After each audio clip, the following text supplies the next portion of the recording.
Thank you. Good morning, everybody. Welcome along to the BCP Council Planning meeting for Thursday, the 26th of November. I'm Councillor Kelsey and I am the chair of this board, so we'll be dealing with this meeting in a friendly manner, and I would hope that all participants will be doing the same thing. The first thing I will do this morning is pass to our Democratics officer to read out the housekeeping notices. Mr. Harrod. Yes, good morning all. Just some housekeeping. Firstly, please note that this meeting of the Planning Committee is being recorded by the Council for live and subsequent broadcasts will be published on the Council website for a minimum of 6 months. So in order to ensure that the meeting is managed effectively, please could everyone present follow these ground rules for speaking.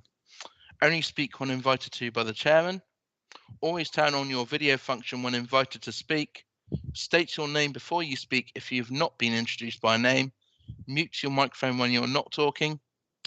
After the committee has heard from the planning officer and received written statements from the public and ward councillors, the chairman will ask committee members who wish to speak to do so by utilising the raise hand feature in the bar at the top of their Microsoft Teams window. The messaging bar should not be used unless you are raising a point of order or providing the wording for an amendment. If at any point you would like to speak again, please use the raise hand feature again. The chairman will ask each member in turn how they wish to vote. And finally, please do ensure that background noise is kept to a minimum and mobile phones and other devices are switched to silent or turned off for the duration of the meeting. Thank you. Mr. Harrod. The first thing I would do this morning is to ask each person participating in this meeting to state their names and their role. I will call out in order. Councillor Simon McCormack. Councillor McCormack, Ward Member for Burton and Grange and Vice Chairman of Planning. Thank you. Councillor Barron. Councillor Steve Barron, Ward Councillor for Parkstone Pool. Councillor Steve Bartlett. Good morning, Chair. Yeah, Councillor Steve Bartlett, Councillor for Red Hill and Northbourne Ward. Councillor Derek Borthwick. Good morning. Through a Musgrave Ward. Councillor Malcolm Davies. Malcolm, you're on mute. Councillor Davies, you were on mute. It's off screen. Councillor Malcolm Davies, Councillor for East Southbourne and Tapton. Thank you. Councillor Peter Hall. Councillor Peter Hall, Town Centre, Christchurch. Paul Hilliard. Councillor Paul Hilliard for Muddyford, West Highcliffe and Stampit. Councillor Toby Johnson.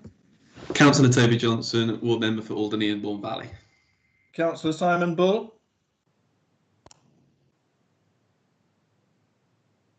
Councillor Simon Bull, Councillor for Winton East Ward. Councillor Marion Lepedevin. Marion Lepedevin, Councillor for Newtown and Heatherlands in the Old Pool. Thank you. Councillor Tony O'Neill. Tony O'Neill, Councillor for Pen Hill. And just for clarity and transparency, we also have Councillor Brian Dion, who is a member of this panel but is not taking part in this application. He is sitting in for reasons of just watching, just to let you know, for transparency reasons. Mr. Gould. Good morning, Chairman. Simon Gould, Development Management Manager. Mr. Evans. Chairman, I don't think Mr. Evans is joining us for this part of the meeting. Thank you for that, Mr. Gould. Mr. Hodges. Thank you, Chair. David Hodges, Team Leader, Development Management. Sophie Maudsley. Thank you, Chairman. Yeah, Sophie Maudsley, Principal Planning Officer. Thank you. Mr. Firth. Hi, Chairman. Yeah, Robert Firth, Senior Solicitor for BCP Council. Tanya Coulter. Thank you, Chairman. Senior Solicitor for BCP Council for this application this morning. Hollyoak. Morning, Chairman. Jill Hollyoak, Democratic Services. I'm reading out the public statements this morning. Thank you very much.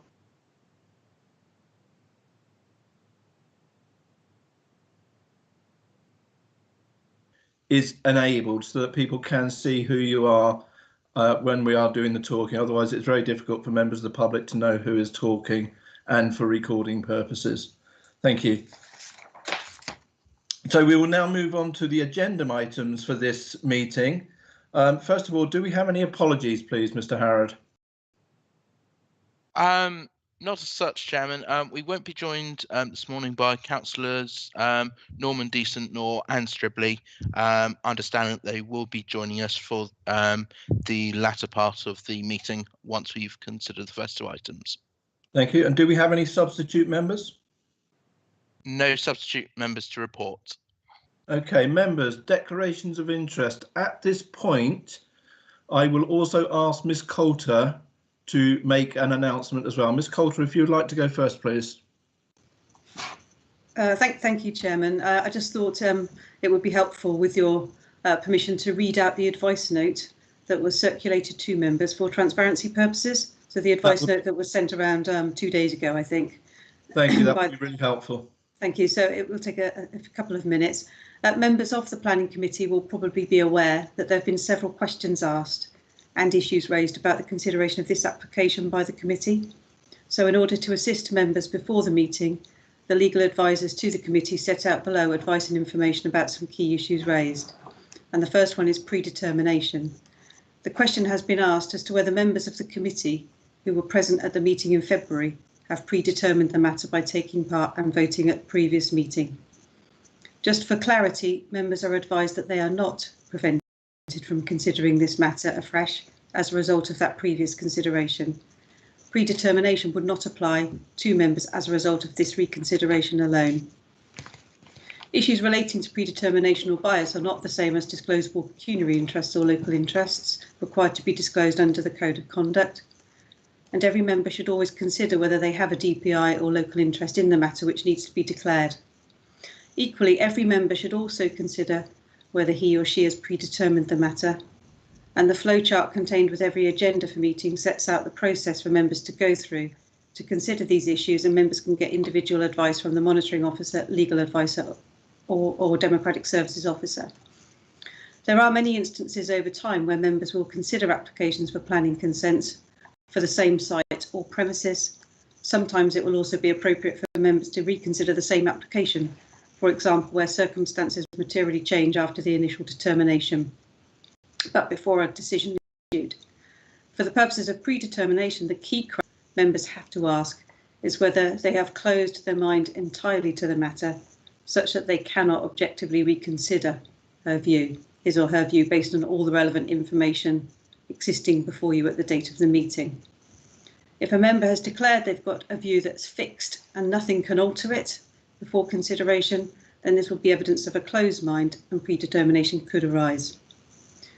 The issue of predetermination is addressed within the Localism Act at 25(2), which states that a decision maker is not to be taken to have had or to appear to have had a closed mind when making a decision just because they've previously done anything that directly or indirectly indicated what view the decision maker took or would or might take in relation to the matter, and that matter is relevant to the decision.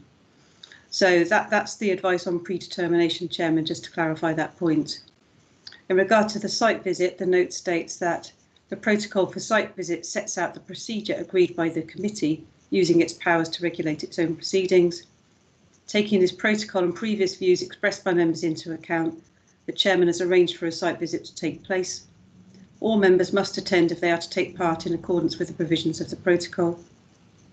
The current circumstances arising from the pandemic has meant that changes have been considered necessary to the procedure to be followed at the site visit, and these variations have been discussed and agreed with the Chair.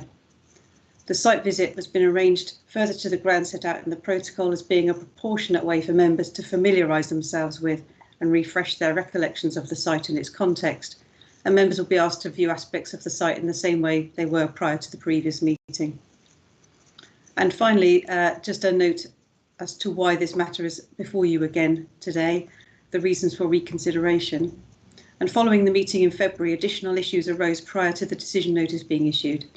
The head of planning reviewed the matter and took the decision to take the application back for further consideration by the committee. This was to ensure the updated information affecting the application, the potential conditions and the Section 106 agreement was available to members and to the public prior to consideration. and to ensure there was absolute clarity as to the policy framework within which this decision is being made and transparency as to all aspects of the decision. Thank you, Chairman. That's the note that was sent out. Thank you for your time. Thank you, Ms Coulter, and thank you very much for the clarity in what you're saying. Appreciated. Councillor Hall. Thank you, Chairman. I've got to declare I'm a chair and trustee of the Christchurch Commons Association, and as Midlands North was mentioned in the planning, I need to declare that as an interest. Thank you, Councillor Hall. There being no further declarations of interest, I will move on. Item 4 of the agenda is confirmation of minutes. Do I have the agreement of members that the meeting held are an accurate record? Yes. I see no hands raised, so I will take that as yes. Thank you very much. Public issues. I will explain that after the officer's presentation on each individual application, I will refer to the Democratic officer to read out any written statements before we hear from any ward councillors who wish to speak. I will now move on to the main planning agenda, the first item being 6A, which is Christchurch Police Station, and I will ask the officer presenting to prepare the screen for this application. Thank you. Thank you, Chairman. Thank you, Sophie. Would you like to share your screen? Yep, excellent. So everyone can see that. Yes, we can. Thank you. Okay, thank you. Okay. Firstly, I'd just like to confirm that I will be doing one presentation to cover the full application and the demolition in the conservation area application. Members will have received a video from the applicant about the proposed development. I can confirm that I've also viewed this video and it is now available on the public planning file. Also like to draw members' attention to the addendum sheet and the updates regarding this application. Here we have the location plan. The site lies in the heart of the town centre and is currently occupied by the redundant police and magistrates court buildings, 2 car parks and the former gardens of 3 properties fronting Barrack Road. We have an aerial of the site and the wider area. You can see the Magistrates Court car park here where my cursor is, which is accessed from bar gates, which we walked up yesterday on the site visit. The pit site car park fronting Fountain Roundabout, and this is Barrack Road and the existing access into the police site.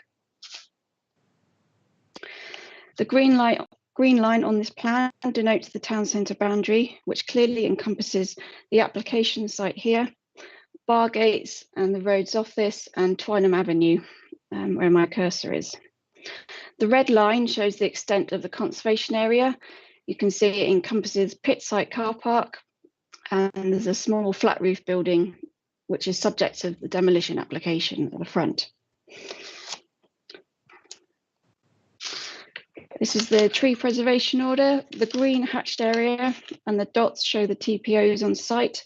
As you can see, a blanket TPO covers the westernmost part of the site, and there are a number of TPOs dotted around the site. 6 of the trees which are TPO'd are being retained as part of the proposals. The green block down at the bottom of the screen indicates the flood risk area, and I will comment on how this has been addressed later on in the presentation. Here we have the proposed site plan. The proposed layout is considered to show an effective use of the land. The density is highest within the southern and eastern sections along Barrack Road and Bargate, and Fountains Roundabout, transitioning through to lower density within the western and northern areas of the site. The density is supported by policies KS9 and LN2 and CH1 of the core strategy. Moving on to the proposed scale of the buildings. The buildings fronting Barrack Road and Fountain Roundabout are 3 and 3.5 storey in height, providing focal points for this gateway site into the town centre. The scale decreases to 2 and 2.5 storeys towards Twynham Avenue to integrate into the neighbouring residential streets. The development is providing 53 affordable homes, which equates to 31%. As you can see, the affordable units are spread across the site, including both flats and houses, and these are shown in the yellow, the blue and the purple. Members will be aware of the site and the setting from our site visit yesterday. However, I have just a few photos for some clarity. This is a view towards the eastern boundary of the application site, towards the pit site car park, which does lie within the conservation area. The 3 and 3.5 storey buildings fronts the roundabout, providing a sense of place and a focus for the central gateway site into the town centre. At the top, we have the side of the pit site car park and the existing Conservative Club building. This is the existing entrance from bar gates into the application site. And again, at the bottom is the opposite view of the pit site car park. And this white building here is the building subject to the demolition application. Some wider views from Barrack Road. The site is currently considered to have a negative impact on the townscape and does not positively contribute to the adjacent conservation area. Okay, moving on to the elevations. This is Block A, which fronts Fountain Roundabout. It provides flexible commercial premises at ground level with residential at first storey, second and third storey. This block will provide a landmark building that would terminate views from the high street. To the rear, Block A would face the parking and servicing area and the side of Block C. 612 square metres of flexible commercial space is proposed. You will note from the report on paragraph 148 onwards that the provision could be insufficient with regards to policy CH1. However, it is considered that this level of flexible space and in an uncertain climate will make a valuable contribution to the vitality and viability of the town centre. Block B addresses the north-south access across the site. You can see it's got varying roof heights and elevational treatment, which will provide interest and a positive sense of enclosure within the site. Block B includes a mix of 1 and 2 bed market units across 3.5 floors of accommodation.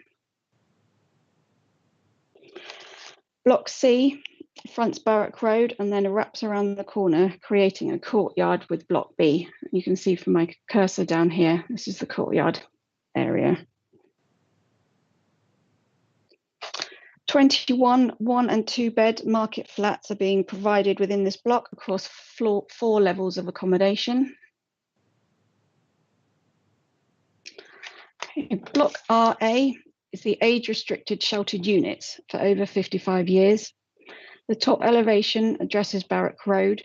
The scale and design of this building is considered appropriate and will enhance the Barrack Road streetscape and the entrance into the conservation area. The side elevation of this block, as you enter the site from Barrack Road, you can see this taller building here will create a strong entrance to the site. 39 retirement units of 1 and 2 bed flats are being provided within this building. On the lower ground floor, you have 24 parking spaces. And on the ground floor, you have the scooter parking and the bin storage.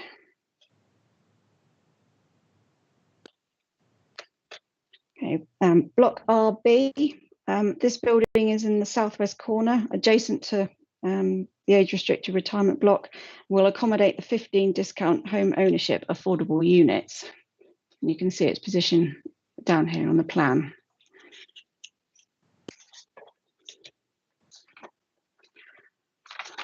Okay, moving to the western side of the development is Terrace A in this corner where we were stood yesterday. They are traditional 2-storey terrace properties. These are 2 and 3 bed houses with internal areas of 70 square metres and 84 square metres, which comply with the HQI internal area criteria and the national space standards. Terrace D is in the northwest corner, up here by the blue arrow. These 4 units are also compliant with the HQI for internal area. Terrace F fronts the Greens open space, and these affordable units are for shared ownership. A is positioned adjacent to the main access opposite Block B and provides 4 3- and 5-bed market houses. This is a section through the site from Fountain Roundabout to Twynham Avenue. You can see how the scale of the buildings decreases towards Twynham Avenue on the western border. It also shows that the finished floor levels have been raised in Block A and C to take account of the flood risk within this front corner of the site. Across the site, 185 parking spaces are being provided. Given the highly sustainable location, this level of provision is considered to be acceptable. A travel plan will also be secured via the Section 106 agreement. The proposals include a new bus stop on Barrack Road in front of the retirement block, 2 pedestrian crossings on Barrack Road and 1 on Bargate, and a shared pedestrian cycle path is proposed along the Barrack Road frontage and Fountain Roundabout. All these measures not only will benefit future residents and operators within the site, but will greatly improve the links to the High Street and Bargates for existing residents and visitors. As you will see from the report, the anticipated traffic movements are considered to be acceptable and will not have a severe impact on the highway network, complying with the NPPF.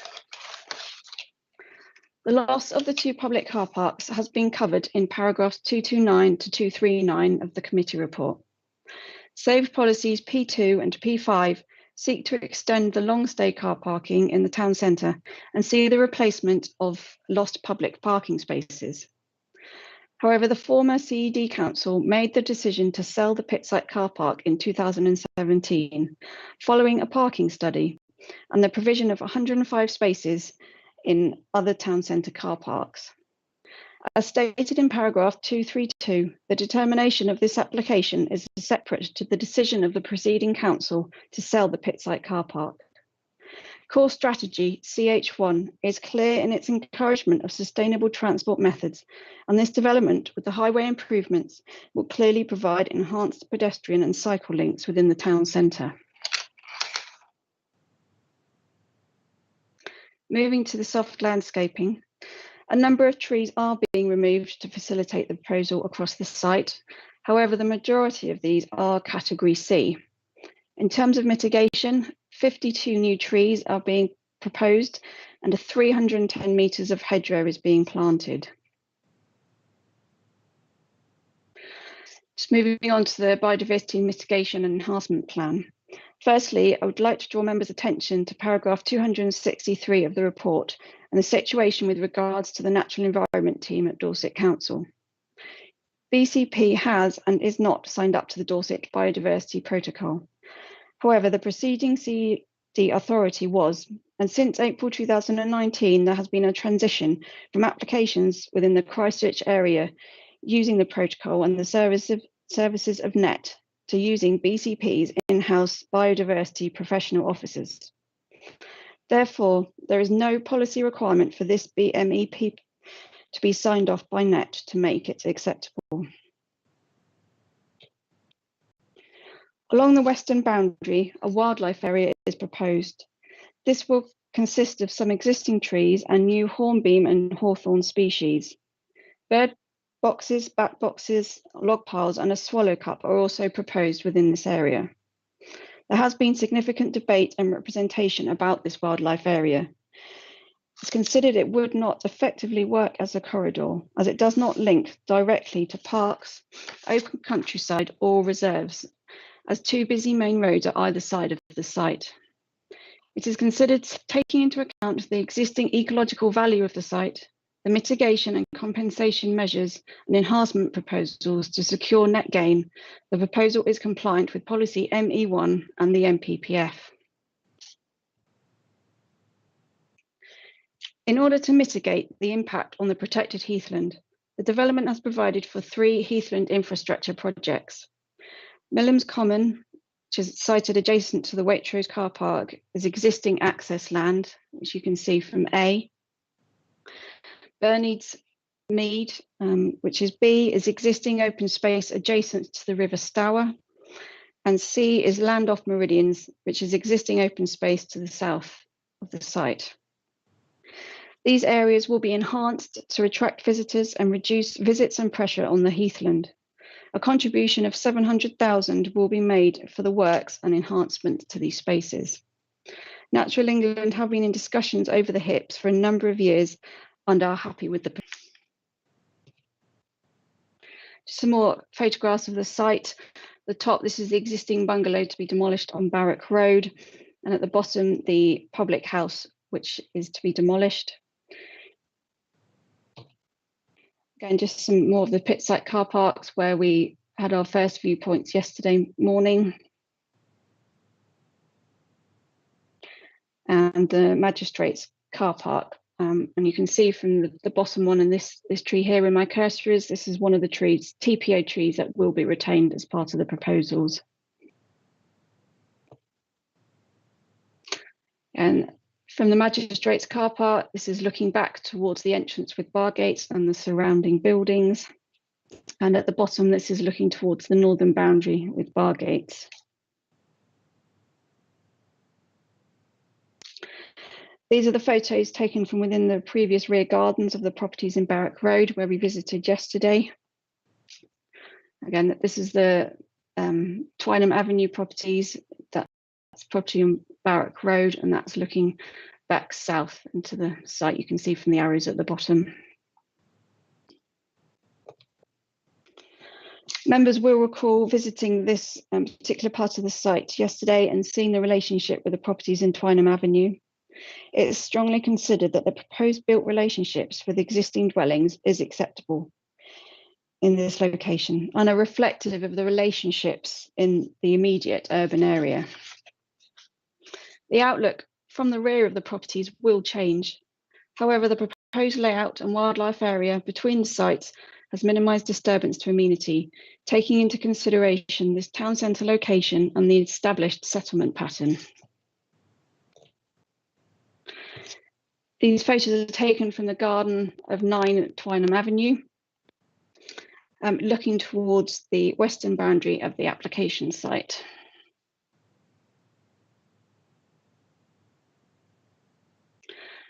The development is likely to come forward in phases, which you can see from the different colours of this plan, and you can also see reflected in the wording of the proposed conditions. Members will have read in the summary and planning balance sections of the report that officers are of the strong opinion that this proposal offers a sustainable form of development. It will provide much needed housing and the regeneration of a key site in the town centre. It is considered the development accords with the NPPF and the development plan as a whole. It's therefore recommended for approval with the Section 106 heads of terms and conditions as set out. And the demolition application is also recommended for approval as set out. Thank you, Chairman. Thank you, Sophie. I will now ask the Democratic Officer, Chris Harrod, to read out any deputations that we have. Mr. Harrod. Thank you, Chairman. It's actually Jill Hollyoake. I apologise, Jill. That's okay. So the first 4 objections are being read out, that I'm reading out, are linked. So on behalf of Dr. Sam Foles, Barrister, Governance. These submissions introduce the objectors' submissions as a whole and comment on the legality of the possible decision. The theme of the objectors' submissions is big problems, simple solutions. The second officer's report contains errors of fact and law. Each objector's submissions highlight legal and planning errors in a separate area. The objectors do not advocate rejecting this application. Rather, we ask the committee to apply simple solutions at minimal cost to ameliorate or solve the substantial problems with the proposed development as it stands. The objectors are representative of the vast majority of respondents to the consultation and the Christchurch community as a whole. The committee's attention is drawn to the 134 objection letters and the 900 petition signatures opposing the development. The reason for the second report. The representation of the proposed development to the committee was necessitated after objectors identified numerous legal errors in the first officer's report and conduct of the committee meeting.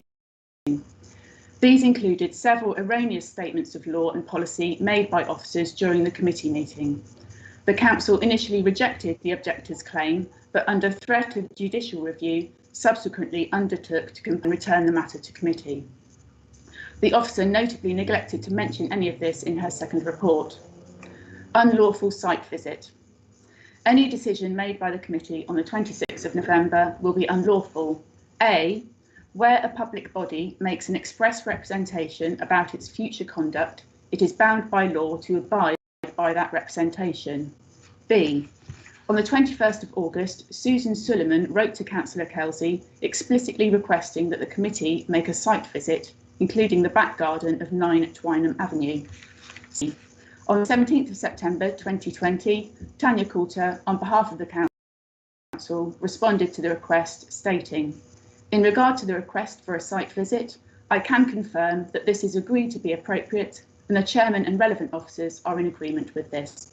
She promised to details of the visit in due course. D, any reasonable person seeing this correspondence would construe it as a representation that the committee would make a site visit to the back garden at 9 Twynham Avenue. E, no such visit occurred. Ms Coulter subsequently attempted to deny her representation.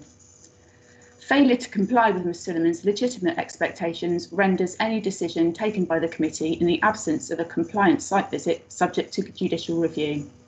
Remedy. The committee cannot cure the illegality of a decision taken at this meeting. It can, however, eliminate the harm from such by attaching the conditions recommended in the objector's submissions on amenity and outlook and ecology. Second objection, on behalf of John Pendrell, Chair of Christchurch Citizens Association, in relation to ecology.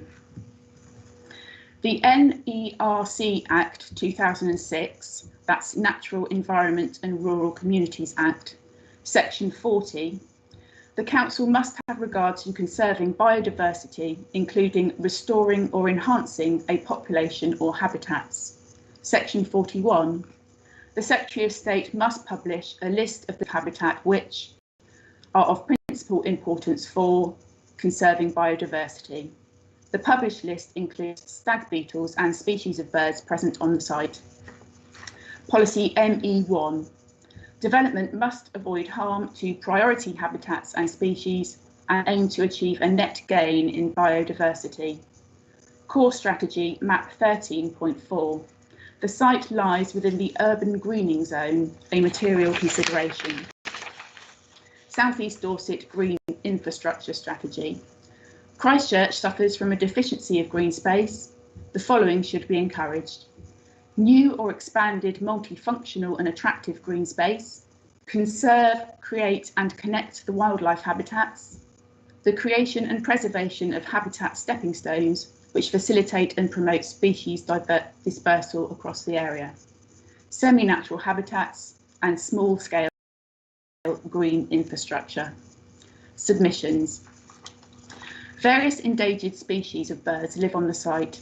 These are not taken into account in the BMEP, that's the Biodiversity Mitigation and Enhancement Plan, or the officer's report.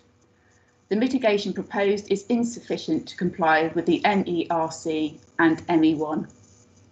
Dorset Wildlife Trust, that's DWT, and Natural Environment Team, NET, have subjected the BMEP to substantial analysis. Both conclude that the wildlife area remains too narrow and lacks a clear strategy for management. Only BCP's own biodiversity officer approved the BMEP. Their analysis consists of less than 3 lines of text. Given this and the weakness in the BMEP identified above, the officer was wrong to prefer the BCP officer's analysis to that of DWT and NET. The committee must give greater weight to the NET and DWT analyses and prefer these over that of the BCP biodiversity officer. In light of the GIS, The officer was wrong to discount the value of the wildlife area on the basis that it does not form part of or link an existing ecological corridor. As emphasised by NET, the wildlife area plays an essential role as a wildlife stepping stone, mitigating the increase of Christchurch's green space deficit. It should be appropriate size.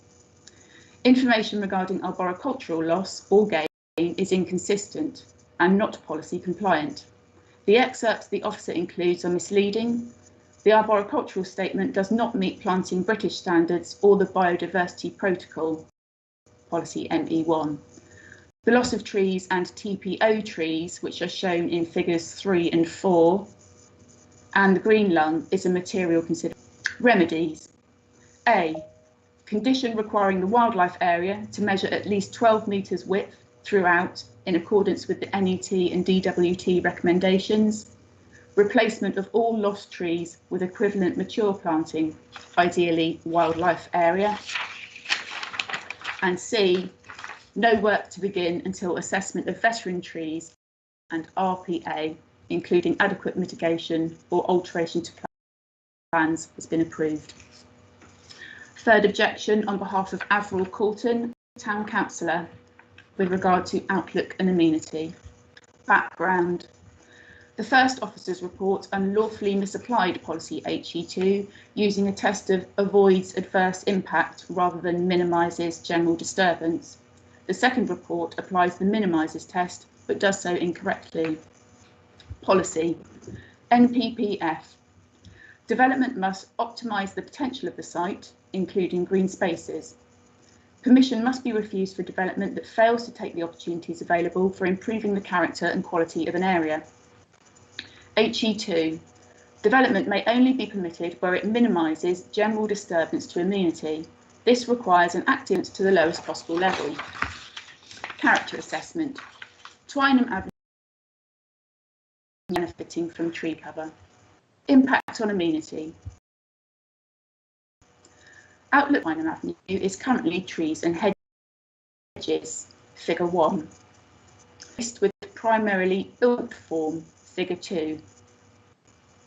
The density of development and levels of activity bordering Twynham Avenue will increase substantially.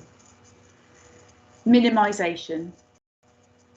The officer concludes that the impact has been minimised on the basis that suburban building to building distances have been maintained, including a 27 to 31 metre gap between existing properties and the rear of the new dwellings.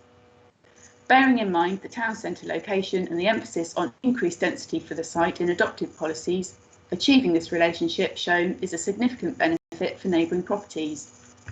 This analysis is wrong in fact and law. A. The officer relies on CH1-10 to suggest that maintaining suburban distances is a benefit given that increased density is inevitable. This is a bad analysis. CH1 is subject to HE2, which requires the impact on amenity be minimised. No development on the site, therefore, can be permitted unless its impact is minimised. Maintaining the status quo building distances cannot consequently be a benefit. B. The development includes structures at the northwest end of the gardens bordering Twynham Avenue. The building to building distances may therefore be approximately 5 metres. While Twynham Avenue is a town centre location, its character is suburban. Maintaining suburban building distances is not therefore a benefit, merely the status quo. The development thus causes harm to amenity which is not minimised. It is therefore both wrong in a planning sense and unlawful to follow the officer's report. Remedy. Ensure through conditions appropriate building to building distances and screening for Twynham Avenue residents. A. The development must include a green screen comprised of mature trees and bushes along the length of the border with Twynham Avenue, sufficient to maintain the current outlook. B. The ecological corridor must be no less than 12 metres wide throughout and the full length of the boundary of Twynham Avenue. Fourth objection, on behalf of Susan Suleiman, representing Christchurch residents, and Frettons LLP solicitors, representing town centre businesses. Apparent bias. Law. A decision may be void where a fair-minded and informed observer would conclude, after consideration of all the relevant circumstances, that the advisor's participation in the decision-making process gave rise to a real possibility that the advisor's apparent bias infected the views of the decision-maker. Submissions. The behaviour of council officers in bringing this application to the committee creates a perception of bias. While individual incidents may be a cumulative effect is to make officers appear partial. The council states to gain financially from the approval of this application, the council stands to gain financially from the approval of this application. It is understandable that in a time of squeezed local authority budgets, officers should want and perhaps feel pressure to realise income. B. Officers made several misleading statements at the February meeting, including parking, possibly with the objective, but certainly with the effect of convincing the committee to permit the application. C. The officers' reports appear to persuade rather to inform. They make misleading claims, misapply policy and misrepresent consultation responses. D. Emails indicate that officers initially pressurised the NET to certify the BMEP. The decision to end NET certification coincides exactly with the NET's refusal to certify the BMEP for the development. E. Throughout pre-action correspondence, officers consistently acted as a gloves-off litigant rather than a public body looking to ensure decisions are taken correctly. In particular, 1. Tanya Coulter attempted to mislead the claimants by claiming, without consulting the chair, that she had authority to determine that individuals could not speak at the committee. 2. Officers initially refused offers of ADR, that's alternative dispute resolution. They only agreed after a second pre-action letter was in their response. They cancelled the meeting at short notice. 3. Officers committed multiple breaches of the pre-action protocol, including ignoring requests for information and breaching deadlines. Correspondence requiring an urgent response has often been served on the claimants after the close of business on a Friday, making it difficult to take legal advice. F. Objectors were not informed of the decision to permit additional representations at the committee until after a request was made. It appears this decision was made rather earlier. G. Officers consistently failed to respond to complaints, including from the local MP. H. Officers appear to have attempted to damp down public opposition by promising that the developer is implementing significant changes only to approve amendments that are largely cosmetic. I. A member of council was misled that a threat of legal action precluded negotiation. This is incorrect. A pre-action protocol encourages ADR. Remedy. The committee cannot cure the officer's apparent bias, but it can mitigate the harm by implementing the conditions recommended in the other objectors' submissions. There are 2 other objections. The first is Joyce Monteith, a long-standing local resident. This development has beginning. I can see no mention of the loss of the 2 car parks. Christchurch is gridlocked all year, and even more so in the summer. Visitors will need somewhere to park or they just won't come. Retail units. The town has so many empty shops already. However can these be justified? Who is going to risk crossing 2 busy roads to get to them? Many house owners have 2 cars, and the side roads locally are already full of cars from people who park, walk to the station to commute so they don't have to pay. This is only going to get worse, and for those of us who live here, won't make us happy. There is nowhere near enough green space, and pollution from traffic can only get worse. No provision for doctors, schooling, dentists, or any other service for the community. Anyone who has tried to register with these services is having problems at the moment. Barrack Road has 2 streams of traffic, and Bargates is very narrow, so any resident from this development is going to have problems getting in. Now, the whole thing has to be rethought, the safety of everyone being taken into account. Please do not allow this application to go through. And finally, from CR and JP St Clair Smith. We are grateful for an opportunity to address the Planning Committee. Clearly, there is a pressure from the government on all locals to speed up decisions, especially on brownfield sites such as this. Their expressed intention is that such developments be in keeping with the local environment and situation, i.e. not to take place at any price. As far as we are aware, no one has objected to any development in principle, so the issue is not one of NIMBYism. Numerous representations have, however, been made by a wide variety of interested parties. We think the following points should be considered in coming to a decision about this proposed development as it stands. 1. Have the breaches in the council's local residents been addressed and hopefully dealt with? 2. Has account been taken of the need to expand the local infrastructure to take account of and budget for the large increase in population? Examples are medical services, school places, roads and traffic flow and public parking, pedestrian access to shopping centre, etc. 3. Has the site housing density been reduced? Has consideration been given to modifying the site layout to meet the objections of nearby residents most badly affected? 4. As the development has not been put out to competitive tender, has any independent advice been sought about this centre, which could make or break the town centre as a tourist destination?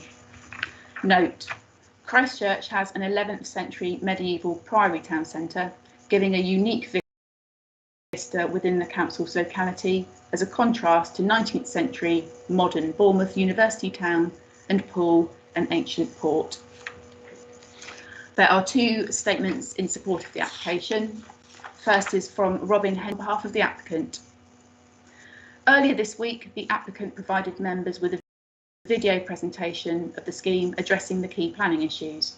We hope you found it helpful. The applicant would like to reiterate that public car parking capacity was assessed in detail before Christchurch Council took the decision to proceed with the sale of the pit site car park for development. 105 car parking spaces have already been re-provided in other equally accessible nearby town centre car parks. The key concern of objectors to the loss of the car park appears to be the loss of long stay parking rather than car parking capacity per se. It is of course for the council to decide whether it wishes to continue to provide long stay car parking provision in any of the several remaining town centre car parks. On biodiversity, your in-house ecologist has confirmed that the proposals are acceptable, having regard to the on and off-site bonds included within the proposals. On neighbour amenity, the separation between the development and neighbouring homes in Twynham Avenue far exceeds your normal standard. In addition, an intervening landscape strip will provide further screening. Your officers agree that the strip represents an adequate buffer to Twynham Avenue and will support local wildlife. And on living spaces within the proposed homes, HQI internal space standards and policies are met in every home. Thank you. The second statement is from Sandra Clark of a BH23. I fully support the application. It will provide much needed affordable housing and community space. The site is a brownfield site with empty abandoned buildings. The design and layout of the site is attractive and not overcrowded. It will make a good improvement to the town centre. The concern would be the reduction in public parking, some of which have been replaced by additional spaces in other town centre car parks. Chairman, there is also a ward councillor, Councillor Mike Cox, who's attending, who will want to read out his own statement, I believe. Thank you. Thank you, Ms Holyoake. Yes, Councillor Cox, would you like to read your statement out now, please? Thank you, Mr Chair. Bear with me.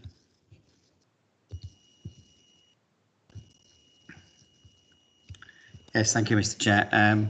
Prior to February 2020, when this development was last in front of the committee, it had already taken a long time to come to planning. And this was partly due to the local government reorganisation, the consequent changes in personnel in the authority, and due to the time that the developer had taken to adjust the scheme to cater for the numerous bits of feedback which they had received from the local community. At that time, the committee voted overwhelmingly to pass the proposal. It's worth remembering and it's worth noting that this development is a complicated mix of site ownership from the former CBC, Dorset Police, Dorset Council and a local charity. If this application were to fail, then the combination of these bodies may not stay together and the site may be faced with smaller, more difficult planning applications, or the scheme could be scrapped completely and significantly less sensitive and more profitable, i.e. dense schemes could replace it. The proceeds of the sale of the land, as you've already heard, will not just benefit the local councils and the police, but they would also provide significant funds for a local charity which supports many good causes in this area. There are a number of issues I've had with this development over the time I've been looking at it. And they've been largely addressed, namely the boundary and the distance between the houses on Twynham Avenue and the provision of cycling and the climate change mitigation measures. Whilst the local town council objected to this development, the vote was on the chair's casting vote, and all the local ward councillors supported it. I do have had a very late objection from Caroline Longhurst, providing objections along the lines you've already heard to do with parking and GP surgeries, which have been previously referred to. However, there are two areas which remain of some concern to me, and that is to do with the ownership and management of the environmental strip been talked about, which separate the development from Twynham Avenue residents, and the selection of and also secondly, the selection of the Heathland improvement projects, the HIPs, which are being used to compensate or trade off.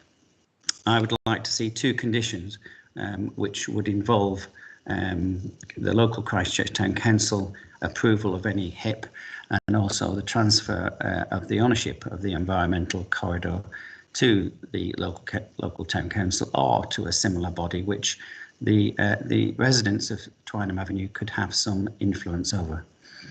The development, however, has lots of positive aspects, namely the significant new homes for Christchurch, 53 of which are deemed affordable. There's a good mix of different types of homes. It's a good design, in my opinion, sensitivity to surrounding neighbours and neighbourhood, and there is also the opportunity of a brand new science museum for Christchurch, taking up the site of the commercial properties by Fountains Roundabout. The current site has been derelict for many, many years, and a good number of residents are desperate for this eyesore to be removed from Christchurch. So, in general, I support this application, and trust you will use your best endeavours to give it good consideration. Thank you. Thank you, Cox. Before we move on, I just want to say a few words myself before I ask Sophie to come back on any of her points. I'd just like to remind members that the naming of individual officers within the objections that we've heard is not something that we as a planning board need to take into account at this time. If the objectors have these sort of problems, then that can be dealt with outside of it. We are purely here to deal with this application on the planning grounds and the application that is in front of us. I have no problem in stating that legal have kept me fully up to date throughout this process. I have not been missed out on anything, and any decisions that have been taken with regards to site visits, etc., have been taken in conjunction with myself. I am not here at just a beck and call of everybody. I have to say that Mr. Firth and Tanya have kept me fully updated on everything that has been going on with this application. I will now ask Sophie if there are any points amongst these that you would like to come back on, please. Thank you, Chairman. I'd just like to draw members' attention to condition 10, which states that a landscape environment management plan needs to be submitted to the council and approved. And this will include a long-term management strategy for all on-site landscape areas, and this would include the wildlife area on the western boundary. Thank you. Thank you, Sophie. Open the debate to members, and I would ask for indications by raising your hand on anyone that wishes to speak first. My first person to nominate is Councillor Simon McCormack, Vice Chairman. Simon. Thank you, Chair. I've got a couple of questions today, but I'm going to take them as they go on. The first one is about the opinions of. Sorry, there's another call coming in. It's distracting me a little bit. the opinions of NET and the Dorset Wildlife Trust seem to be completely different to our own in-house team. I was just wondering whether the planning officer could comment on that. I understand that we don't need to abide by the NET comments, but it seems interesting that they had one opinion and then our in-house team have such a vastly different opinion. Thank you, Chairman. If I may, I'd quite like to hand over to Des Martin. Our biodiversity officer is here, so hopefully he can provide some information.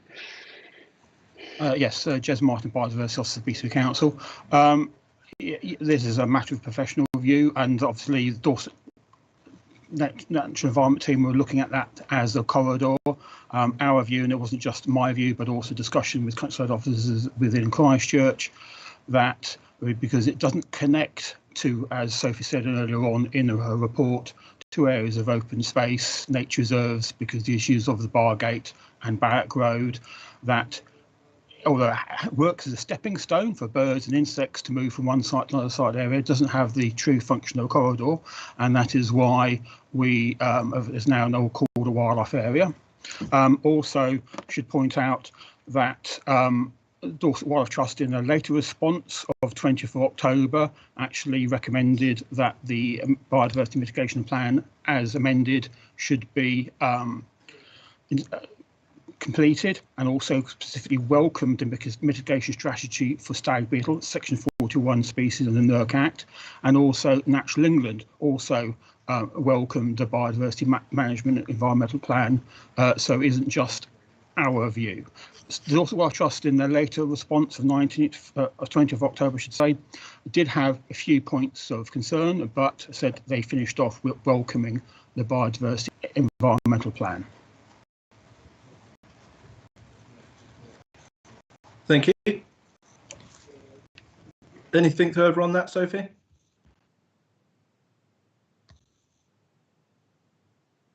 Hello. Sorry, Chairman. Yeah, so I was on mute. No, that's all. Thank you. Okay, thank you very much. So Tony O'Neill, Councillor O'Neill. Thank you, Chairman. Yeah, question for Sophie Maudsley. It was mentioned in the presentation the limitations of the existing site's natural habitat and it not being linked due to barriers, namely the major roads. I'd like to understand a bit more about the offsetting developments that were mentioned, and particularly Site B, which I believe is next to the Stour River. And the reason for that is that the site next to the Stour River is actually a lovely natural site with reed beds, shrubs, trees, and a small lake. And I'm wondering how the offset is going to take place. Can she throw some light onto those proposals? Thank you. Sophie? Thank you, Chairman. Sorry, can I just confirm, are you talking about Burney's Mead or a land off the meridians? It'd be the land off the meridians. Okay. I think it was labelled Site B. Yeah. So the idea of this HIP is to provide enhanced access to it and mitigate the impact on the heathland. The idea isn't to hard landscape the area. It's just to improve the existing car park, which has poor surfacing, so that will be improved. And they will, bear with me, I'm just scanning my report. So there'll be extra information signage, a mixed waste bin, and stone boulders to provide seating. So it will be a more natural attempt to improve access rather than a hard landscape that will harm any existing biodiversity interest site. The council's been working with Natural England on these 3 HIP sites for a number of years, and our countryside team, and everyone is happy with the proposals. Thank you.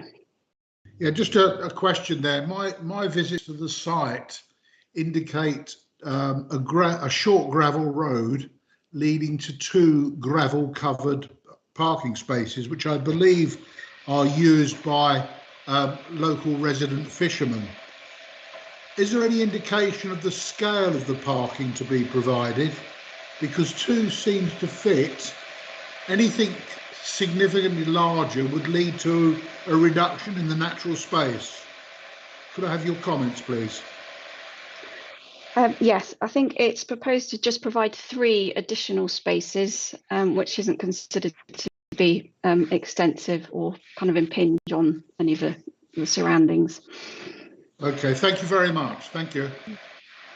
Could I bring in Mr. Hodges, please? Yes, Chairman. I'm sorry, I'm going to get a bit of background noise in my ear, but hopefully you're still hearing me. I just wanted to add a little bit of clarity between the difference between the HIP projects and the on-site biodiversity mitigation. And the purpose of the HIPS project is to provide better accessible open space in more convenient locations within the town to relieve the pressures on visiting the nearby heathlands and the areas which have very high protection under European legislation. So the purposes of the HIPS is to improve access to open space within the urban areas, and all of these 3 HIPS are, for example, closer to the site than any of the nearest heathland designated heathland areas, such as at St Catherine's. So it's the 2 need not to be confused. The purpose of the HIPS is to improve open space access within the town, and I'm sure members are clear the importance of that in the current circumstances, being able to provide better access to open countryside and open space for residents, and there's a benefit beyond the site. But those issues are separate to the on-site mitigation, which talks about the wildlife corridor that Mr. Martin has described, and the bat boxes and those mitigation issues. Thank you, Chairman. Thank you, Mr. Hodges. Councillor Peter Hall, please. Thank you very much, Chairman. I'd like to ask, picking up on the meridians again, which I do find the residents are unhappy that they have no idea that this was going to take place. That's the increase in car parking and also changing their habitat as it is at the moment.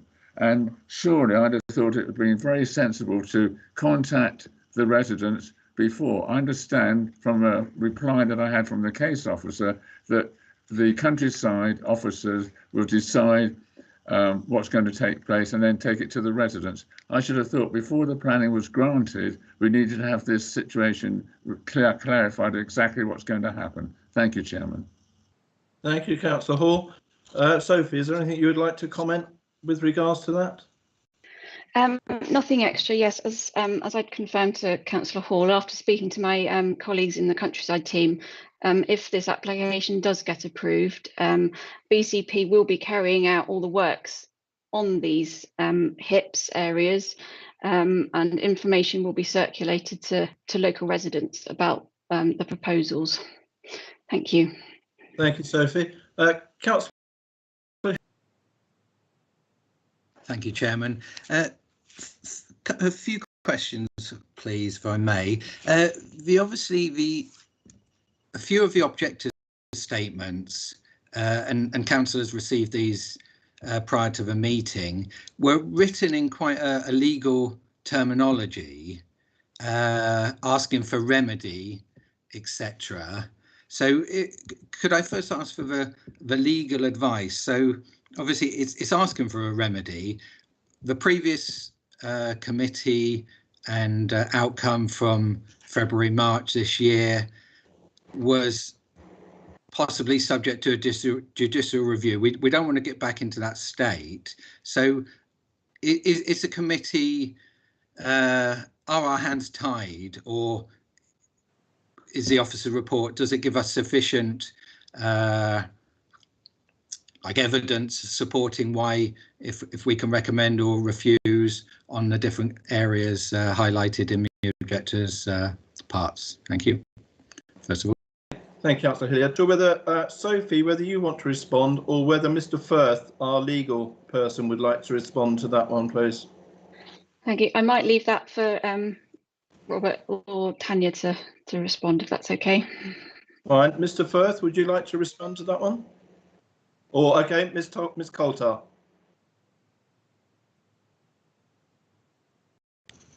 Sorry, Chairman, just making sure I'm probably logged in.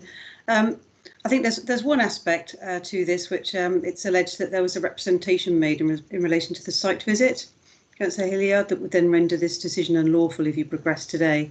I can certainly clarify that there was no commitment or representation made in correspondence from me that a site visit would include a visit to Ms Suleiman's property. I think that's alleged in one of the statements.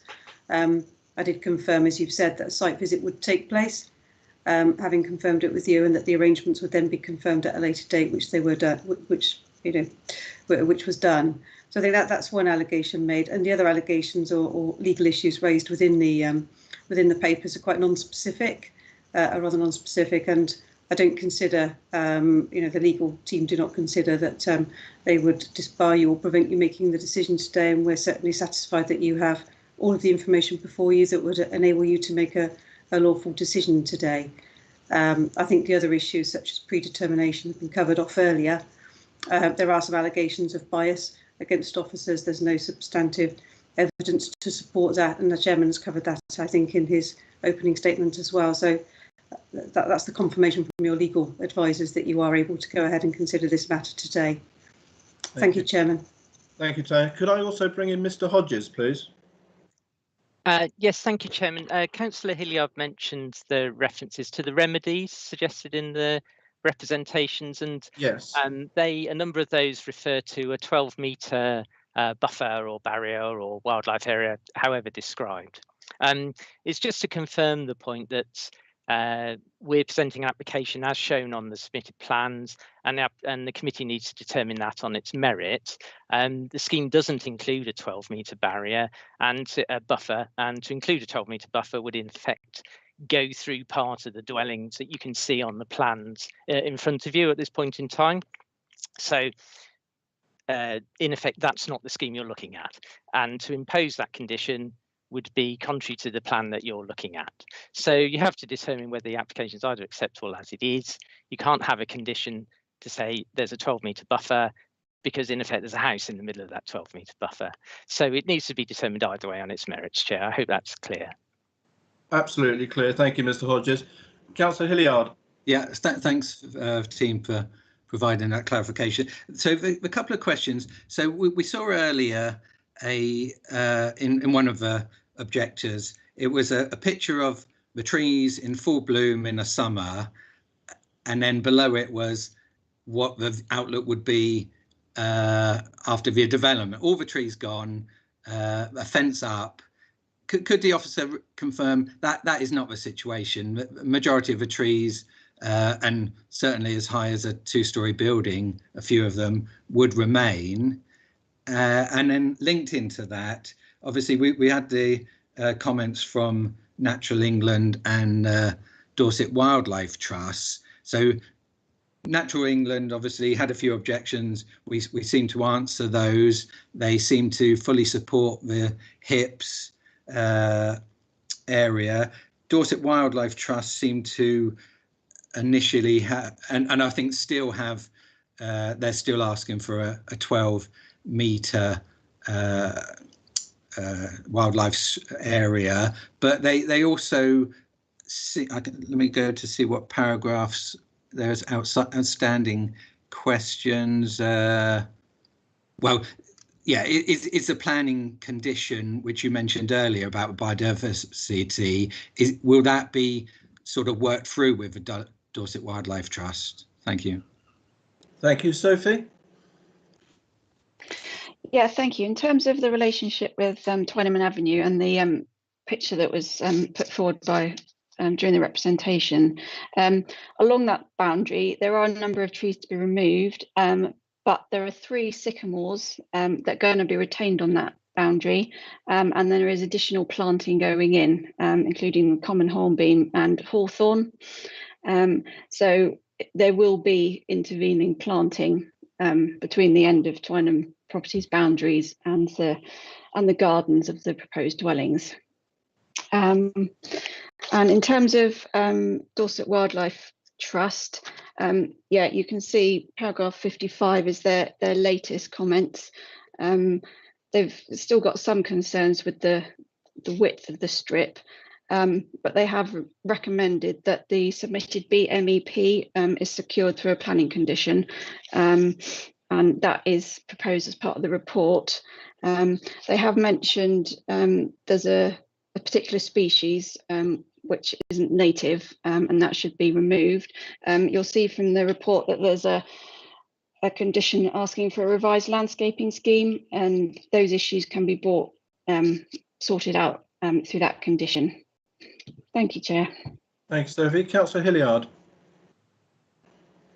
Yeah, that answers the questions for now. Thank you. Thank you very much. Mr. Hodges, you have your hand raised. Did you wish to come back in? Apologies, Chair. No, I was trying to take it down from before. Apologies for confusion. No problem. Thank you. And Councillor Hall, you still have your hand raised. Are you wishing to come back in? Yes, please, Chairman. If I may, after you may indeed. Please go ahead. Right. I'm still concerned about the land off the meridians. Again, the public haven't been, or the residents haven't been told, but also that happened at Midlands North. I mean, that's been used by Christchurch commoners since and before 1792. Local traders used the common land and had their cattle grazing there, but no consultation took place. And also on the change of, wouldn't you need a planning application for a change of use? So could the officer answer that is a change of use needed for these sites that have been mentioned? Thank you, Chairman. No planning permission is required for the change of use. They're all open spaces that are open to the public already. They're not becoming SANGs. They are just the existing public access is being enhanced through these proposals. So no planning permission is required. Councillor Hall? That's clear. Thank you very much. Are there any other members wishing to speak at this moment in time? Yes, Chairman. Thank you, Councillor McCormack. Please do.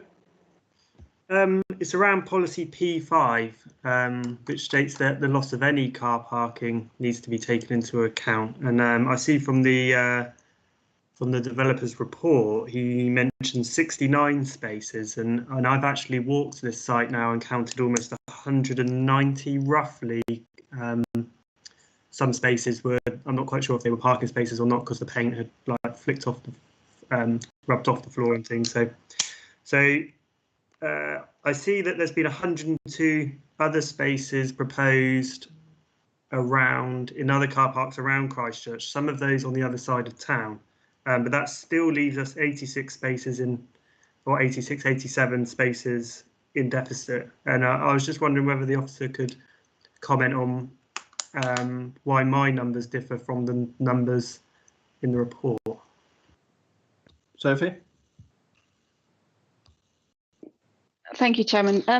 I couldn't say why they differ, I'm afraid. Obviously, we've covered the loss of the car parking quite considerably in the report from paragraph 229 onwards. So the decision was made by the preceding council to sell off the pit site car park, and Dorset Council's car park, so is not in this council's control. As I say, a parking study was undertaken in 2017, and the 105 spaces were provided across the other town centre sites.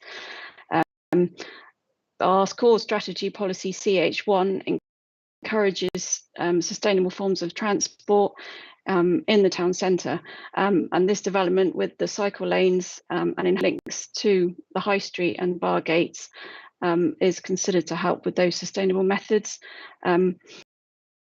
As I said in my presentation, to sell that car park is a separate decision to this planning application. I don't know if Mr. Hodges wanted to. No, Sophie, if it's okay, I'll. Can I come back, Chair, on that? Because yeah, you can, Simon, but I also have the transport officer wishing to speak on that. No, I've got a feeling that some of my comments, ownership here isn't the issue. The policy clearly states any car parking. So I'm not talking about ownership. Ownership is irrelevant to planning terms. I'm talking about the policy clearly states any car parking. So whether it's in Dorset Council's ownership or the magistrate's ownership or anybody else's ownership is irrelevant. So we have to look at the amount of car parking, publicly accessed car parking around the entire site, which roughly comes to about 190 spaces. So. Okay, I will ask Mr. Smith to come in on this one at this moment in time. Mr. Smith? Yes, Chairman, I can perhaps answer the question. With regards to the discrepancy that you refer to in the parking figures, the pit site car park, which is the pay and display car park that's open to the public and owned by the operated by the council, if you walk around that site and counted the space, you would get 69 parking spaces on that car park. There is actually slightly more, but some of them are fenced off for safety reasons, but it's in the region of 60 spaces. Now, the higher figure, which takes up to over the hundreds, is to do with the magistrate's car park, which is behind the former police station. Now, I think as covered in the officer's report, that's actually privately owned. It's Dorset County Council, but effectively it's privately owned, and that car park could be closed off tomorrow, or in the next few days. There is no continuation in terms of the legal agreement with regards to Dorset County Council. At the moment, the council have the ability to use that as a car park, as a public car park, with agreement with Dorset County Council, but that agreement could be taken away at any time. So in terms of material consideration of the loss of public car parking, it's the pit site car park, and the circa 60 spaces just referred to is what we've considered in terms of the loss of public parking. As I say, the other car park could be closed off to the public and not used, even if this application did not get consent. And then what we've done is we've compared that with the figures referred to earlier on, just over 100 spaces allocated around the town centre and increased by Dorset and Christchurch before the sale of the land was agreed. So when you look at the extra 100 spaces compared with the loss of the pit site car park, then obviously that's more, and that's the material consideration from our point of view. Again, and I'm going to bring up the same point as I did the last time we looked at this application, but I think that's misleading because as we saw yesterday in the site visit, that car park is open to the public, it is being used by the public, and therefore the numbers should be added into this report because it's a substantial problem here that we have an 86, 87 space deficit in car parking spaces based on something that could or could not be. You know, I could win the lottery tomorrow and be a millionaire. I don't know. This car park could be shut tomorrow, but if we have to look at the facts, and the facts is that this car park isn't shut at the moment. It is being used by the public, and that is a fact. We can't use ifs and buts. We have to look at facts. And at the moment, the fact is that car park is open. It is a public car park. It's being used. There were cars parked in there yesterday, and therefore that should be the figure that's being used. But if that is the figure that's being used, then we have an 86 or an 87 car park space deficit. That's a fact.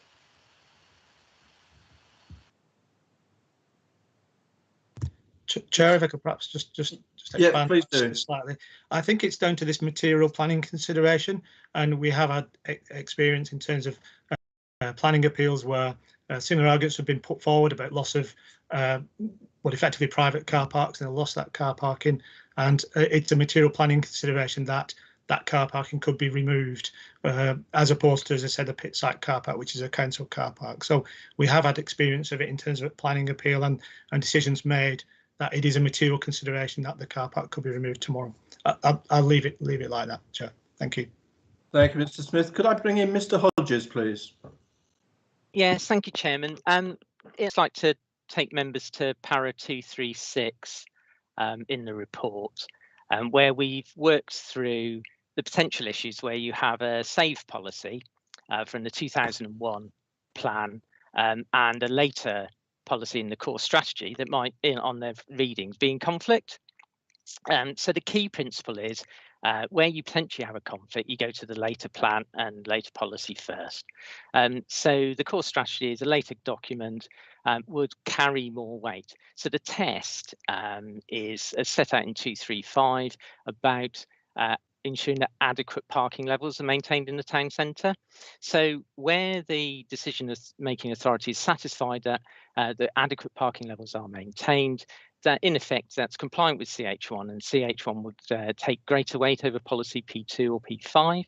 And so that's a reason for walking you through that particular process that you need to take on that issue. And just to confirm the point that Mrs. Maudsley made about how when the decision to dispose of the car park was made, that was made on the basis of an up-to-date assessment at the time. That's fairly recent, at 2017, and more recent than any of the data that would have underpinned a local plan dating back to 2001, for example, and even the core strategy from 2014. So we can members can be reassured that a rational decision was made at the time by the preceding authority, with full knowledge of what the impacts may be with the disposal of the site and potential loss of the car parks across.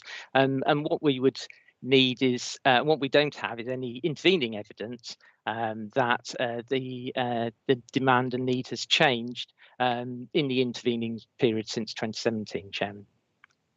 Thank you, Mr. Hodges. Councillor McCormack.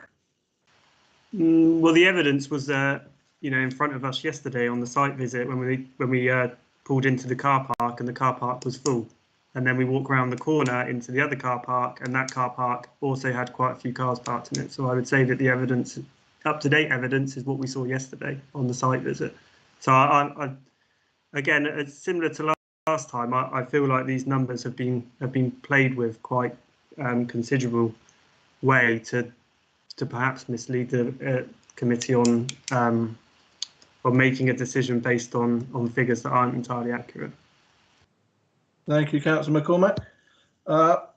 Councillor Bull. Thank you, Chair. The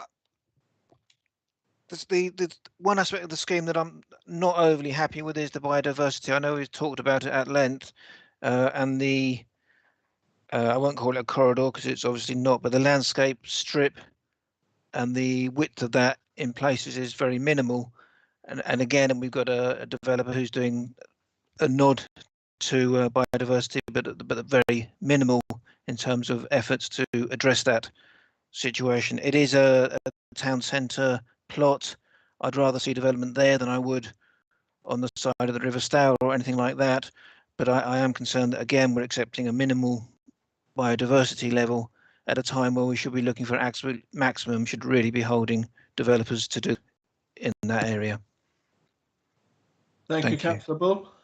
Councillor Pedavin. Thank you. I'm actually going back to the subject of the Heathland improvement, just to confirm whether I've got my understanding is right, that this is going to be agreed by a legal agreement, and the details and the method and consultation and all that sort of thing is not an issue for this committee. Is my understanding correct? I will refer to Sophie on that one. Sophie? Okay, thank you, Chairman. Yes, the 700,000 will be secured by Section 106, and the HIPS management plan will also be secured by Section 106. So, yeah, that looks at the cost of, and it's all been broken down as to what costs what, and how it's going to be carried out, and what's going to be done on each of the HIPS sites. Yeah, and that will be, and the management over next 80 years will all be secured through the legal agreement. Thank you. Thank you, but that's not the detail for us today. Well, in terms of what's in the report and what's going to be provided on site for each HIP, that is something that you can consider, because that's part of the mitigation for the impact on the Heathland. But you can be assured that the detail will be secured through the Section 106 agreement. Thank you. Thank you. Members, we seem to be having a slight technical problem with the raising of hands and the lowering of hands at this stage. At this stage, I have no further indications. Is there anyone that would like to speak? If so, please shout, and I will come back to you. So Peter Hall, please. Okay, Peter, carry on, please. Well, what I was going to suggest, Mr. Chairman, if we're going into debate, I'd like to come in on that. So I don't know if you want me to go into the debate now, or a proposal, or do you want me to wait? No, you go ahead how you feel fit, Councillor Hall. Thank you very much indeed, Chairman. Well, there's no question that this police station site is an eyesore and certainly needs to be developed.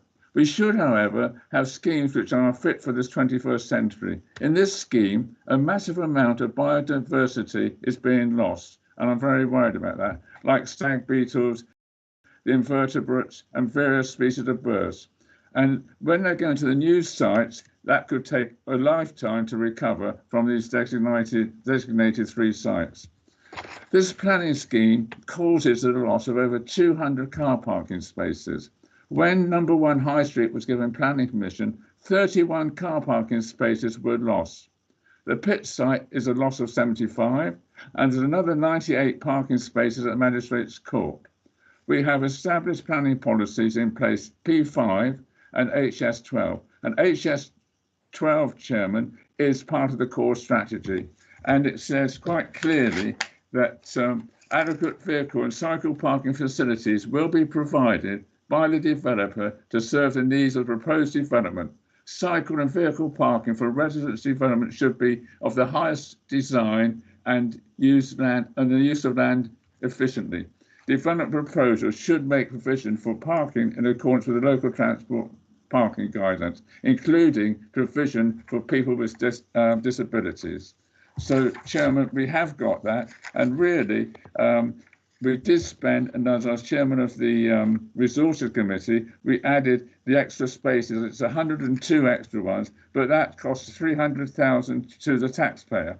And I maintain that only 39 can be classified as shopping car parking spaces, making a total loss of at least 170 car parking spaces.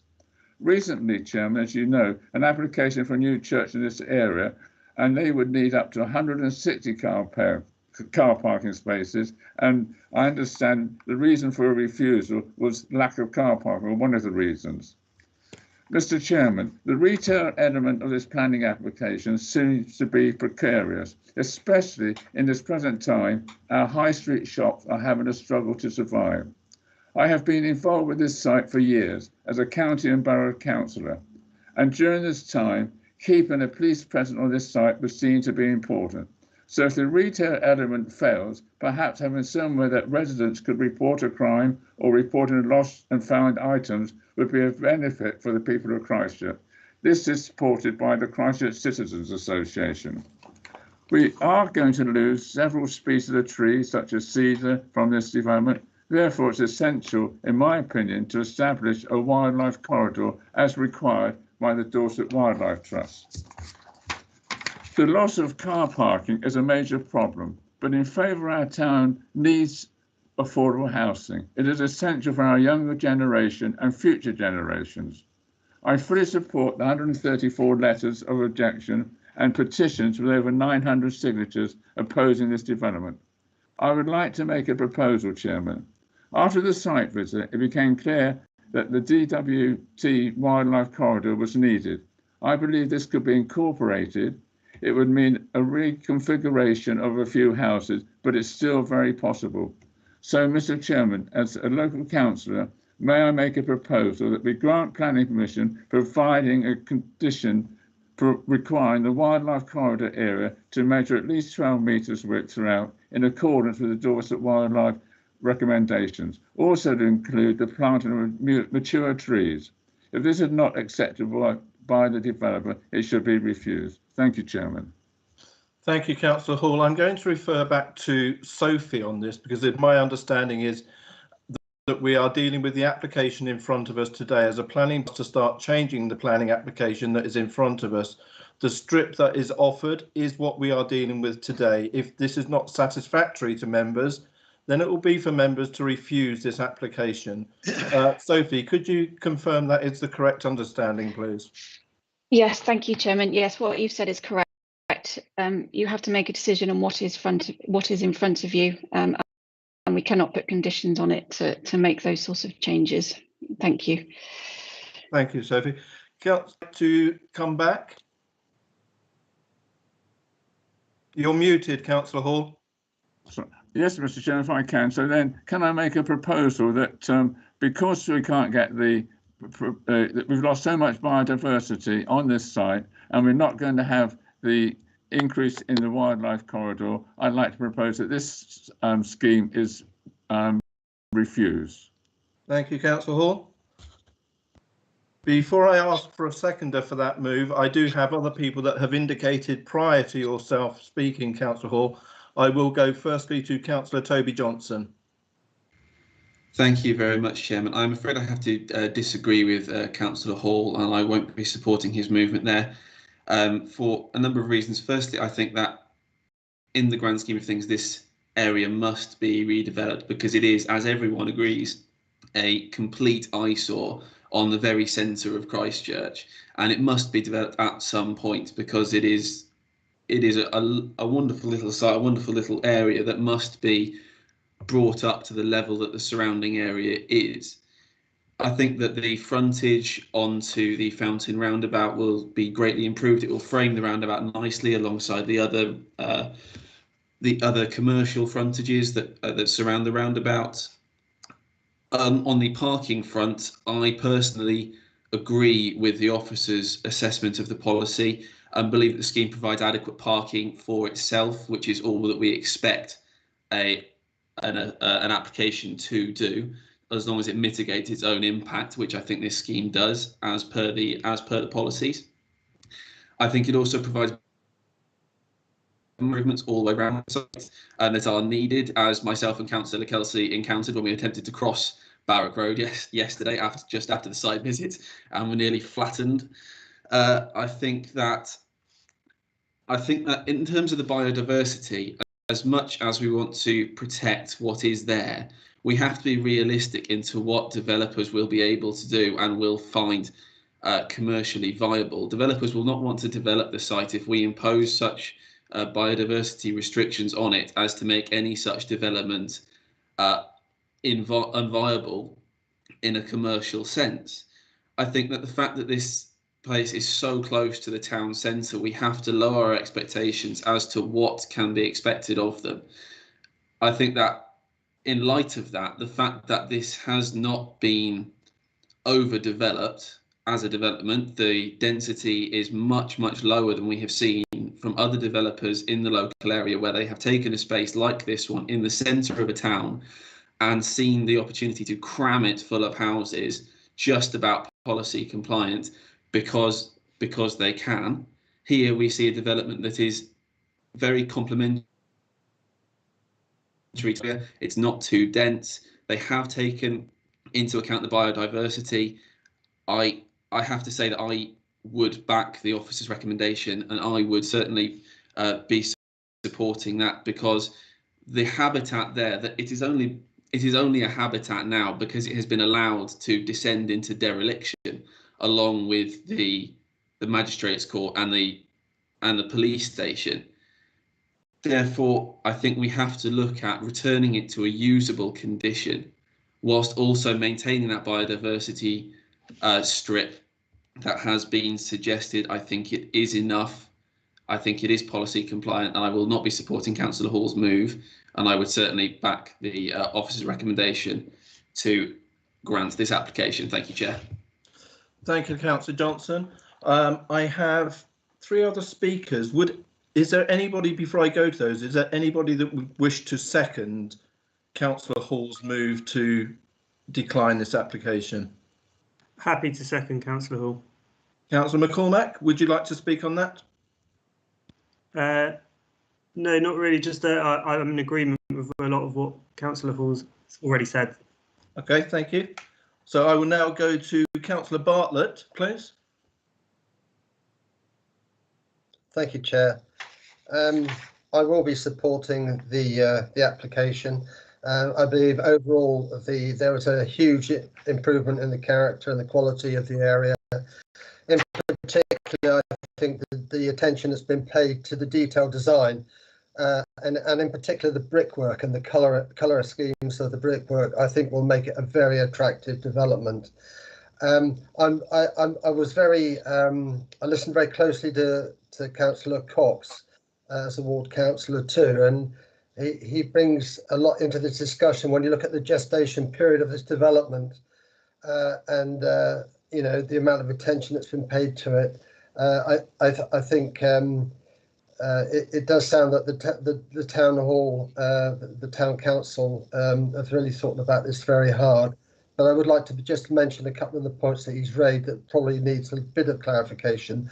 He mentioned about the handover of the management of the natural strip to the town council at some point, but I think the planning officer then said in condition 10 there would be a landscape management plan and strategy as part of the condition. So I'm assuming that that would be addressed at that point. The question is, would the potential for handing that strip to the town council for management form part of that? The other thing is the town council's involvement in the approval of HIPs. Now, I would imagine that would be a matter of course that the town council would be involved in some way in looking at the arrangements for the HIPs. But it's a question of how to ensure that that happens. I'm not sure if we could perhaps put a condition in there that they would be like a statutory consultee of whatever arrangements those would be. I would like to just have a quick look, if it's possible, at objector number 3. Put a picture up at figure 2, and I think Councillor Hilliard referred to this. And yeah, that's the one there. Now, I'm very interested to understand exactly what the landscaping arrangements will be along that boundary, along the western boundary there, because that obviously shows a very bland fence and nothing else really. Can we just have a little bit more detail on what the landscaping arrangements will be? Will there be any mature trees planted as part of the landscaping scheme? If you could just give me a little bit more information about the arrangements for that landscaping, I'd appreciate it. Thank you. Thank you, Councillor Bartlett. Sophie, could you answer that, please? Yes, thank you, Chairman. Yeah, so along that boundary, 3 sycamores are being retained, and then additional trees, hornbeam and some common hawthorn are also being planted along that boundary. I haven't got the details right in front of me of exactly what size they would be, but we have included a landscape condition, as I mentioned previously, so we will get full details of the size and species within that, and we will have control over what size go in. Thank you. Thank you, Sophie. Councillor Bartlett? Yes, yeah, I think, yeah, thank you very much for that, Sophie. That's very useful. I think from what's been said, there would be considerable advantage if mature trees could be planted there. I just put that as a suggestion, but obviously it will be considered when the landscaping plan is approved. That's it from me. Thank you, Chair. Thank you, Councillor Bartlett. Councillor Lepedevin. Thank you, Chair. I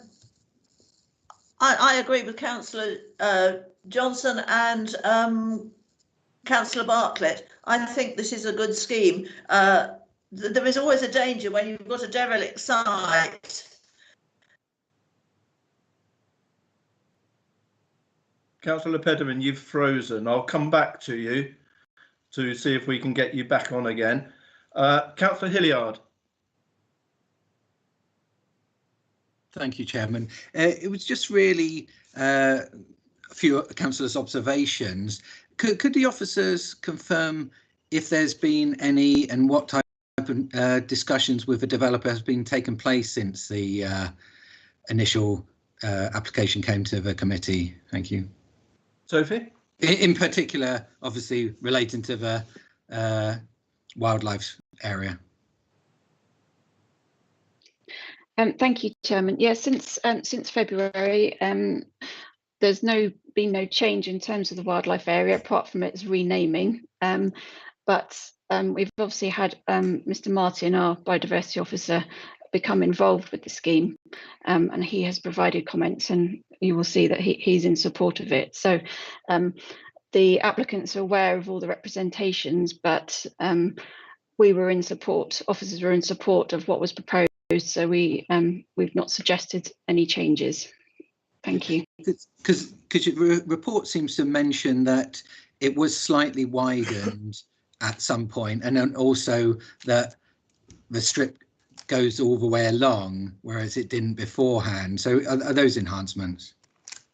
Yeah, so since before the February committee, the strip has the area has been made wider. But what you, in terms of the width of it, what you see in front of you now is the same as what it was in February. Yeah. Okay, thanks for clarifying that. Thank you, Councillor Hilliard. Councillor Podovin, we lost you very briefly there. Would you like to come back in now, please? I would like to come back in. I don't know what happened. Somehow my computer got switched off. I don't know what I did, but anyway, I'm back now. Yes, I'm saying that there is a danger when you've got a derelict site like this that's an eyesore, that there's a great temptation to jump in and say almost, anything is better than what's there now. But in this case, I think this is very much an asset to Christchurch. I like the design, the video fly through that we were presented. If that in any way represents what is the final version, which it should do, I think that is a really good form of development.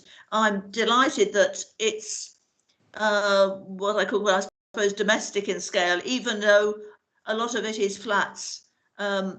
They look like houses, if you know what I mean, and they've got pitched roofs, and it's in keeping for a town with the history of Christchurch. It's not your square box flat development, which in some places is appropriate, but I don't really like. But that's a matter of opinion. But this, I think, is a really good development. It'll be a real asset. It's providing a lot of affordable housing, housing for older people, family housing, a good mixed development. I think it's excellent, and I will definitely be supporting that the plan is accepted. Thank you, Councillor Podovin. Could I go to Councillor Tony O'Neill now, please? Thank you, Chairman. Yeah, it's an interesting one, this. There's been much speculation about comment on car parking at this end of the town. As a regular shopper there, forced there by my wife, I find that the car parks that are mentioned often have empty spaces and are not fully utilised. So I think the recommendations on car parking are reasonable. However, I would comment further. I think this development delivers much needed and affordable housing to the area. I believe it's well designed and ideally located, and in my opinion is well scaled, with the 3-storey buildings being sensibly located at the front, scaling down to 2 stories in consideration of other and existing housing. With the erection of the 130 units occupied, this will bring much needed business to Bargates and to the town centre, and much of that opportunity is within walking distance, as is the park, which is located just across the road to the benefit of families who wish to use the park. The flood risk, parking and new planting has been duly considered, and I find this reasonable following my own visit and observations at the site and a reading of all plans. I'm minded and will support this application, and if possible, I would propose that we move it to a vote, Chairman. Thank you, Councillor. Right. There are no more indications to speak at this time, so we do have a move on the table. Chair, it's Councillor Barron here. I have had my hand up. Sorry, Councillor Barron, it doesn't come up on my screen. Please go ahead. Yeah, sure. There's lots about this application that I really like. I like its design. I like the choice of materials. I like its scale. In an ideal world, looking at the green area there, in an absolute ideal world, it would be nice if the developer said, let's make it a communal garden for residents or something like that. And I'd also like to see the strip wider. But I do respect our office's recommendation, and I do respect our biodiversity officer's opinion on this. So although it's not ideal, I will be supporting this application. Thank you, Chair. Thank you very much for that, Councillor Barron. But we do have a move on the table by Councillor Hall and seconded by Councillor McCormack to refuse this application. So therefore, I will go to the vote on this. And what I will do is I will call each of your names in turn. And if you could answer for or against, bearing in mind that if you answer for, that means you are supporting the move to refuse. So I'll call your names in turn. For myself, I will start. I will go against this. Councillor McCormack. For. Councillor Barron. Against. Councillor Bartlett. Against. Councillor Bull. Against. Councillor Davies. Against. Councillor Councillor Peter Hall. For. Councillor Hilliard. Against. Councillor Johnson. Sorry, Councillor Johnson. Against. Thank you. Sorry, my internet just went through Sorry. a second there. Councillor Pedevin. Against. Councillor O'Neill. Against. Thank you. Mr. Harrod, could we have the numbers on that, please? Yes, Chairman. So I have 2 votes for, and I have 9 votes against. Therefore, that move has been lost. I would now ask board members if there is anyone willing to make a move further to that move, please. Councillor Johnson here. I propose a move to go with the officer's recommendation. Thank you, Chair. Thank you, Councillor Johnson. Do I have anyone wishing to second Councillor Johnson's move? Tony O'Neill to second. Thank you, Councillor O'Neill. So therefore, we have a move to accept this application. Duly moved and seconded. I will now go to a vote on that. And once again, I will call out names in turn. And if you could answer for or against, please. Thank you. So myself, I will be for this application. I will say a few words at the end of this vote. Councillor McCormack. Abstain, and I would like my vote recorded, as I believe that members of the committee have been misled over the parking figures. Thank you, Councillor McCormack. Councillor Barron. For. Councillor Bartlett. For. Councillor Bull. For. Councillor Davies. For. Councillor Hall. Against, and I'd like my vote recorded, please, Chairman. No problem, Councillor Hall. Councillor Hilliard. For.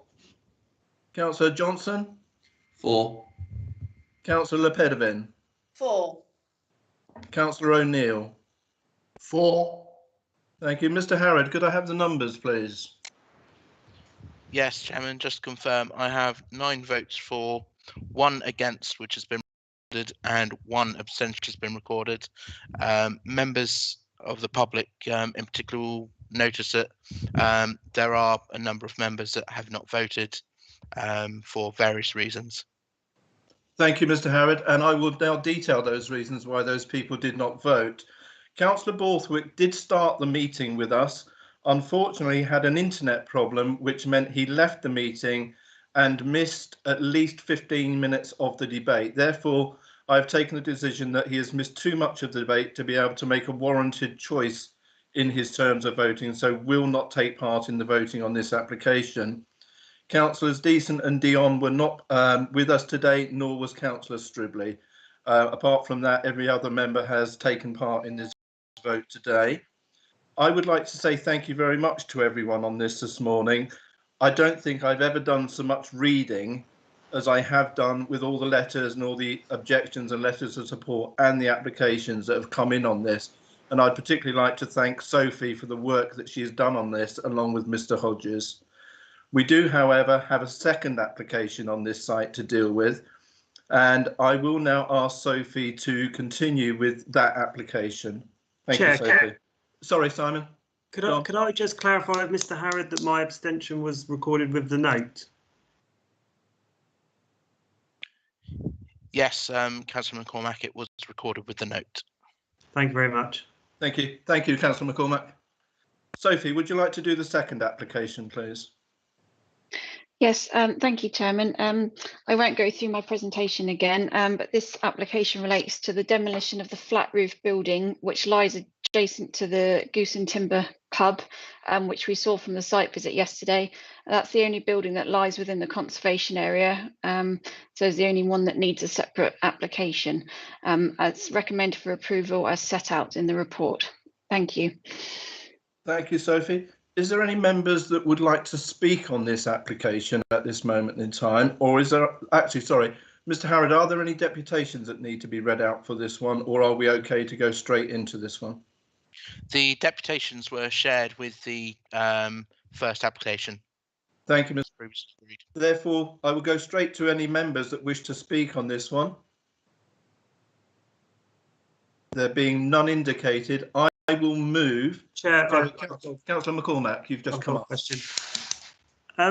It's actually more of a timings thing. Is this building, if approved, would they be demolishing it soon? There's been a spate of antisocial behaviour on this site, and I was just it's more of a question, not really regarding planning, but I was wondering whether the developer had intentions to demolish it quite quickly if we were to approve it.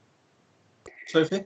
Thank you, Chairman. I don't know the exact timing, but there's a proposed condition asking for like an agreement about the demolition of the building. So we would get details through that condition. Could you keep Councillor McCormack informed on that, please, Sophie? Obviously, I agree with him. When you have these buildings that are just left, it does tend to cause a lot of antisocial behaviour. So the sooner it could be demolished, the better. Yes, that's fine. Happy to do that. Thank you very much. Thank you, Sophie. Councillor Bartlett? Thank you, Chair. I was going to propose to grant the application. That's fine. In that case, I will second your move to grant that, Councillor Bartlett. Thank you for that. So we have a move. Councillor Lepedevin. You've beaten me to it between you. I was going to move or second. Okay, thank you very much, everyone. So we have a move to accept this application, and it's been duly moved and seconded. Again, I will need to come through the list to get everyone to vote for or against. So myself, I will be for. Councillor McCormack? For. Councillor Barron? For. Councillor Bartlett? For.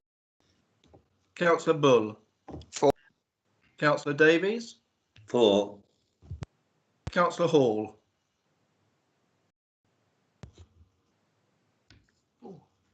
For. Councillor Hall? For. Thank you. Councillor Hilliard? For. Councillor Johnson? For. Councillor Lepedevin? For. And Councillor O'Neill? For. Thank you very much. That is unanimous by my calculations. So therefore that application is also granted. And I would like to say thank again to everyone that's taken part, all the members and the public that have written in and have been listening to this morning. Both those applications are now granted, and we look forward to the development being done and completed and an improvement to that area. I will now adjourn this meeting until 1 o'clock. If we could all make sure we are back online by 1 o'clock, please, and we will then continue this meeting. Thank you very much to everyone. Have a nice lunch.